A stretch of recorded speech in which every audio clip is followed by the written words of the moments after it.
everybody, it's Kat again. I thought I'd talk a little bit about the summer after my amputation. So, I talked about the camping trip that was a week and a half afterwards, where I couldn't go in the water because I still had staples in my incision. But like a month later, we were supposed to go up north. My family has a cottage up towards Mackinac City, off of Mullet Lake in Aloha Village. The house used to belong to my great-grandparents. They lived there, and when they passed away, my aunts and uncles all chipped in and bought it. So every summer as a child, my mom would take us up there, and she'd spend her whole vacation time. So we'd be up there 5 weeks every summer. It was wonderful, fun. You know, we're real close to the lake, right off of Mullet Lake, and, you know, it was fun times. So, you know, I've been taking my kid there for as long as I could. And I told my mom, I said, when we go up north, I'm going to get into the water. She's like, no, you're not. I said, yes, I will. And so, you know, I made sure it was okay with my plastic surgeon that I could go in the water by then. And I knew it'd be okay because the house is just a simple slab. I wouldn't have too much problems with the wheelchair because I obviously didn't have my prosthetic leg yet. So we head up there, and I tried underarm crutches with, you know, when we stopped on our 5-hour drive up there, but I didn't feel very steady. So we ended up stopping 3 times to use the restrooms, and I think the 3rd time we stopped, I asked my mom to grab the walker. I didn't want to make her pull the wheelchair in and out because, you know, it was kind of heavy, and she had thrown her back out the week before. So we get up north, and it was kind of interesting because it was my aunt and uncle, my mom, me, my cousin Julie, my cousin Tiffany and her husband, and their little, Lily was 3, and Braden. Now, my aunt and uncle are up there in age, in their 70s. My mom had thrown her back out the week before. I was missing a leg. My cousin Julie had been having back issues and foot issues for years, and she can barely walk and function. And Tiffany was 8 months pregnant. So really, the only functional adults we had that could really do any heavy lifting was Tiffany's husband and Braden, who was 10. So it was, and poor Braden was the only kid. I mean, other than Lily. Lily was 3, though, and he was 10, so he didn't even really have anybody to play with. It was kind of sad, but we made it through. It was a good week. Adam, Tiffany's husband, helped me out a lot when I needed it. You know, the ground was not very even for my wheelchair, so it was kind of difficult to push myself around. It's also very sandy because at one point Mullet Lake had been that high. Well, to explain a little bit about the house, it, like I said, is a slab, 2 bedrooms with an attached garage. Now, my family's fairly big. My one uncle has several kids. He's the oldest. He had, 6 or 8 kids, and some of them kids are as old as my mom, so they had kids. And so, I mean, at times there could be quite a few of us up there, but it was a 2-bedroom house. The 1 bedroom we called Grandma's room. It was 1 double bed. The other bedroom's the blue room. It has 2 double beds. We had 2 pull-out couches, a day bed, and a couch in the living room. And then we had 3 double beds in the attached garage. Well, Braden ended up sleeping in the garage last year. And I couldn't get my wheelchair into the garage. It wouldn't fit into the garage. So anytime I needed to get him, I had to ask somebody else to go get him because if he was in the garage, because I couldn't get my wheelchair in there.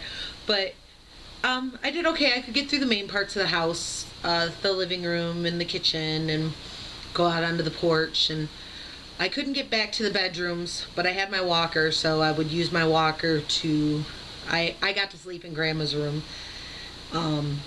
Usually, obviously, it was reserved for my grandma when she was still alive. But since then, it's usually new mothers or injured people that end up sleeping in that room. So I got to sleep in that room, and we had to do a little bit of arranging so I could get through it with my walker and get to the bathroom with my walker. I mean, yeah, there were adjustments to make. Going down to the lake, which I always said we had to cross 2 roads in a field to get there, unless we drove. I would make Braden push me, because they gave him exercise too. But I made it, and actually, the first time I was going to go into the water, I had brought my walker as well, because I figured I would use my walker in the water, which was a good thing because, you know, waves and one leg do not mix. But I made it in. I used my walker. I made it into the water and was quite pleased with myself, you know. And matter of fact, some random stranger came up to me, and after I got out, I went into the water twice that week. It wasn't a very warm week, so there were really only 2 beach days, and I went in the water both days. The first time, like I said, Adam helped me. The second time, Adam and Tiffany had already left, so my mom's the one that helped me, but made it in and was able to chill in the water for a bit. But when I came out of the water the first time, this random stranger came up to me and was like, "I'm so proud of you," and because I had gone into the water, even, you know, taking the help I needed, I did it. And it was a little difficult getting out because the sand is kind of squishy right there at the edge of the water, you know, and so it was like I kept thinking I was going to fall face first, and hopping into the water with waves, my stump was just kind of swinging, you know, because you don't think about it. When you got 2 legs, you're like, oh, my feet are planted on the ground, I'm good to go. But as I was hopping in there with 1 leg, I had nothing to stop my stump from just swinging in the water. It was really interesting. I only went, you know, up to my chest, and then got down on my 1 knee, and I didn't, well, it was up to my chest after I got down on my knee, so it was really only waist high. But I kept trying to kick with my leg that wasn't there when I tried to swim. At one point I realized I was holding my stump out to the side,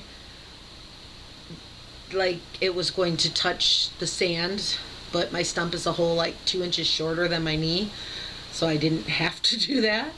But yeah, I was quite pleased with myself that I got in the water, and it was definitely fun, and won't let anything stop me from doing what I need to do when I want to do it. I was a little upset because I had promised Braden I would take him fishing, and up north is usually where we do our fishing, and I couldn't drive at the time yet, so it was kind of sad I wasn't able to take him. Adam was a fisher, but that was his kidless time, you know, so he didn't want to take Braden with him, and so I felt so bad. So I'm really hoping to get Braden out this summer and get him to fish. But yeah, anyway, my trip up north was fun, and I did things that I didn't think were possible, and I proved to myself that I could handle it, or so I thought. When we came back home, because we only spend a week up there now, you know, Mom's got other plans, and usually so do I. Well, that year I didn't, but I have no plans now. But anyway, so and I was getting out. I used to be part of Masonic Youth Group Job's Daughters, and the local Bethel was having a fundraiser, an adult game night.